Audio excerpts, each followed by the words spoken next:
Hello, everybody. It's Bigfoot, Michigan Rob, BMR. My third installment of the Sasquatch or Bigfoot Classics. This is written by Ivan Sanderson.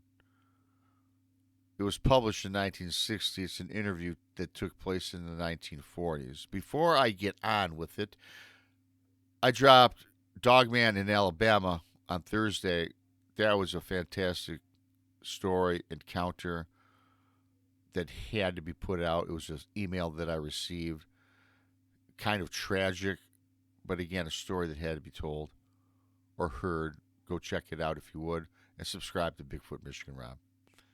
There's a caveat to this as well before I get started. This was written in 1960, and as you're listening to this, the writer doesn't show a lot of respect for our indigenous, our First Nations. So I got to start by saying I don't agree with a lot of what's been written. So I just wanted to put that out there, that I have nothing but respect. And frankly, the stories from the First Nations are really what I hang on to as truth and factual. And I'll leave it at that. You can make your own opinions as the story unfolds.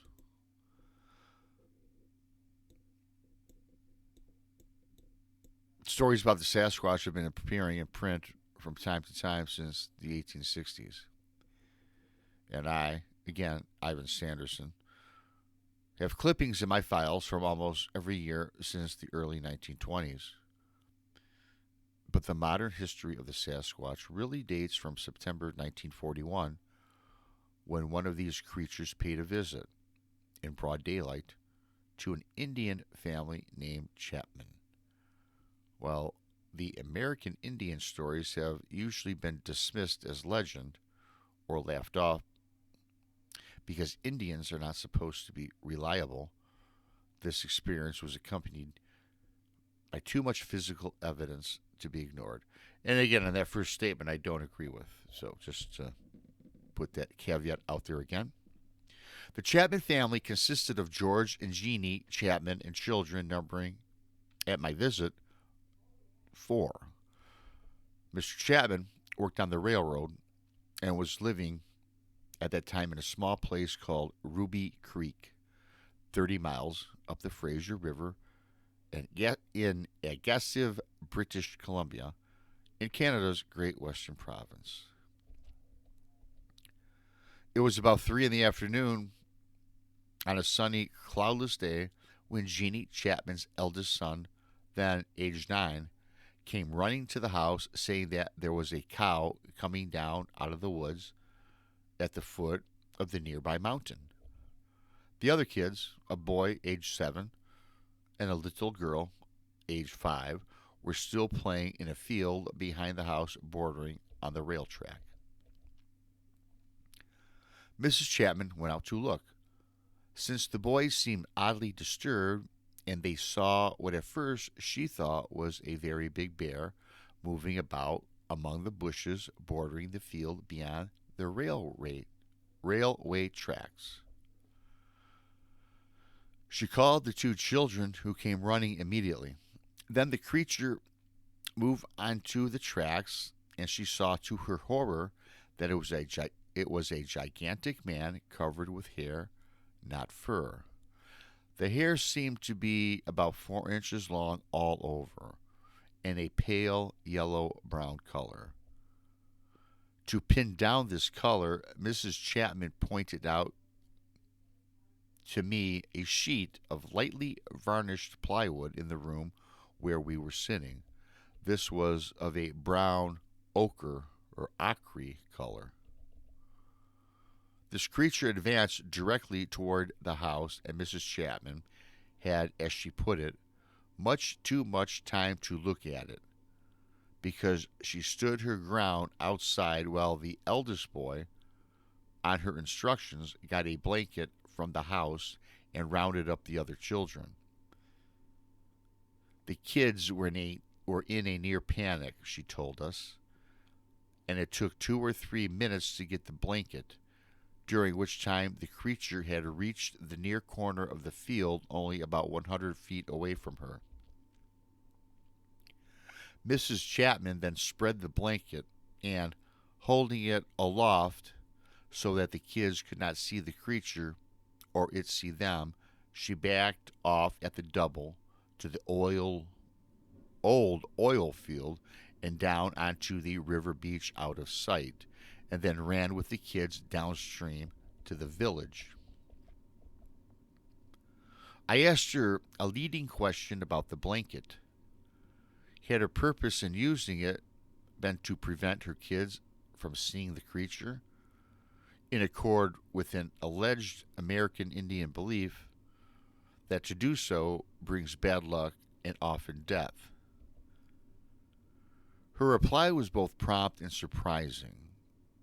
She said that, although she heard white men tell of that belief, she had not heard it from her parents or any other of her people, whose advice regarding the so-called Sasquatch had been simply not to go further than to certain points up in certain valleys, to run if they saw one, and not to struggle if one caught them, as it might squeeze them to death by mistake. No, she said, I used the blanket because I thought it was after one of the kids, and so might go into the house to look for them instead of following me.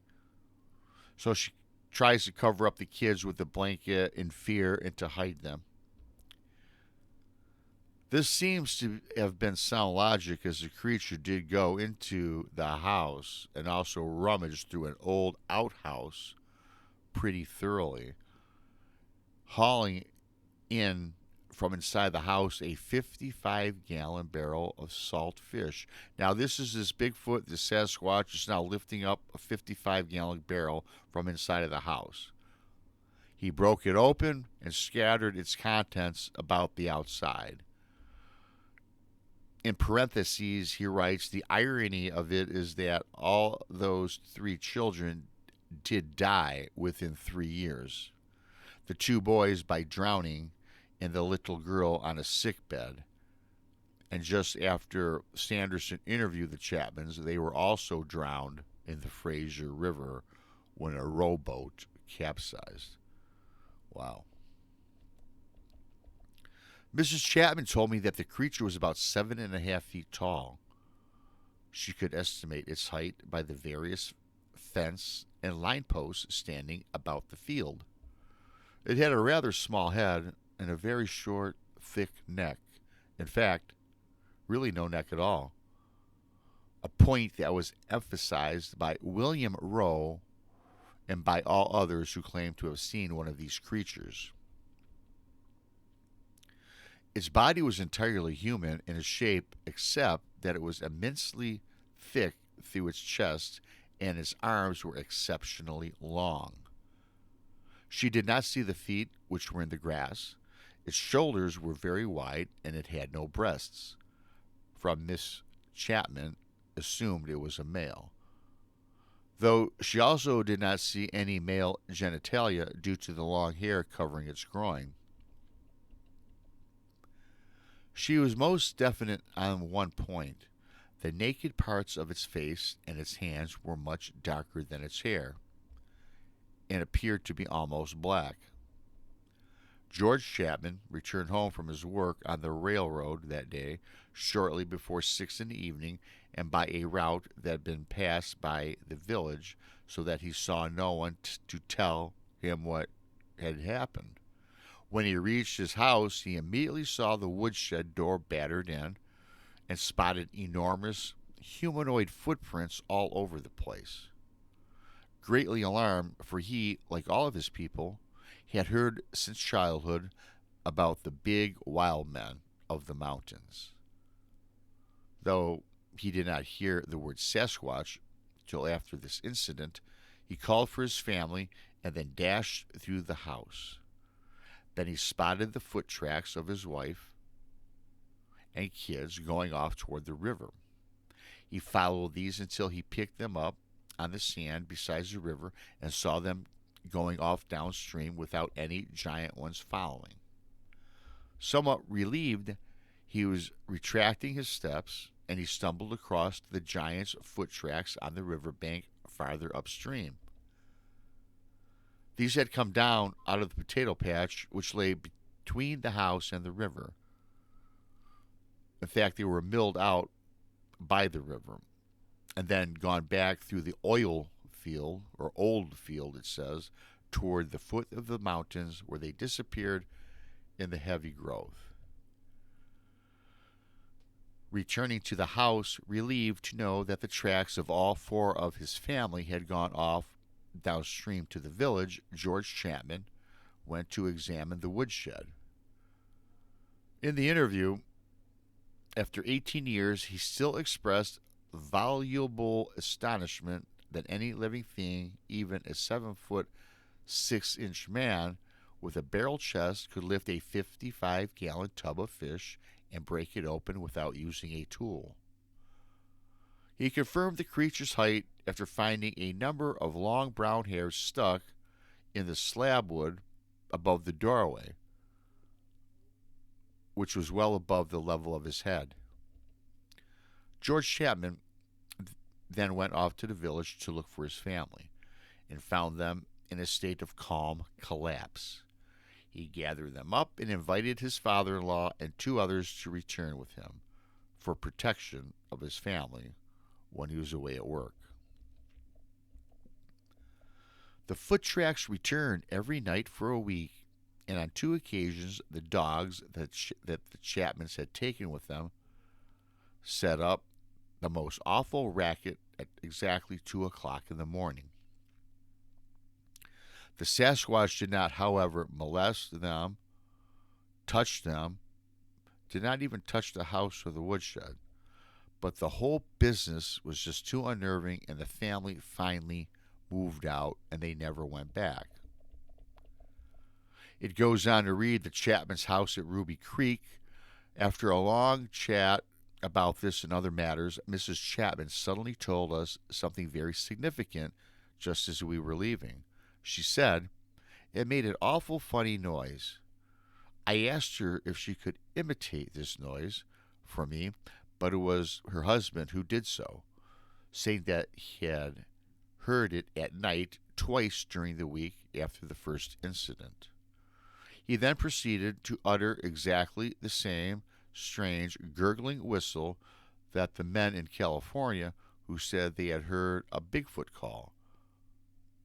This is a sound I cannot reproduce in print, but I can assure you that it is unlike anything I have ever heard by man or beast anywhere in the world. To me, this information is of the greatest significance. That an American Indian couple in British Columbia should give out what exactly the same strange sound in connection with a Sasquatch that 2 highly educated white men did over 600 miles south in connection with California's Bigfoot finds it incredible. If this is a hoax or a publicity stunt or mass hallucination, as some people have claimed, how does it happen that this noise, which defies description, always sounds the same no matter who has tried to reproduce it? These were probably the last words on the Sasquatch that the Chapmans uttered, and I absolutely refuse to listen to anybody who might say they were lying. Admittingly, honest men are such a rarity as possibility to be non-existent, but I have met a few who would qualify, and I put the Chapmans near the head of the list. Ivan Sanderson, True Magazine, 1960. Classic story. I don't agree with these vocalizations sounding the same. Maybe they did back in the 1940s up through the 1960s, but most of us in this field, or most of us that listen, there's no exact same Bigfoot vocalizations, right? Similar yet different. So this part of the story with this Ivan, I take that with a grain of salt. As far as the story goes, certainly believable. It probably happened. Again, as I mentioned earlier before I started this, I think getting these stories from our First Nations are ones that we should listen to with respect, and I think we should listen to them with credence, and I think that for the most part they're accurate. I myself don't think this was a hoax or a made-up story. I can't believe people, especially in the 1940s, what are you going to gain? Even much like today, what are you to gain? 15 seconds, 15 minutes of fame? I don't know. I don't buy that. I do buy this story. Thank you for listening. I'm Bigfoot Michigan Rob. I'm supposed to be in Ann Arbor for Parafest. I'm waiting for my adjuster to come here and still check out the damage I got done. So I'm a little teed off, but not teed off to present this to you again. Until next time, I'm Bigfoot Michigan Rob. Enjoy the rest of your weekend.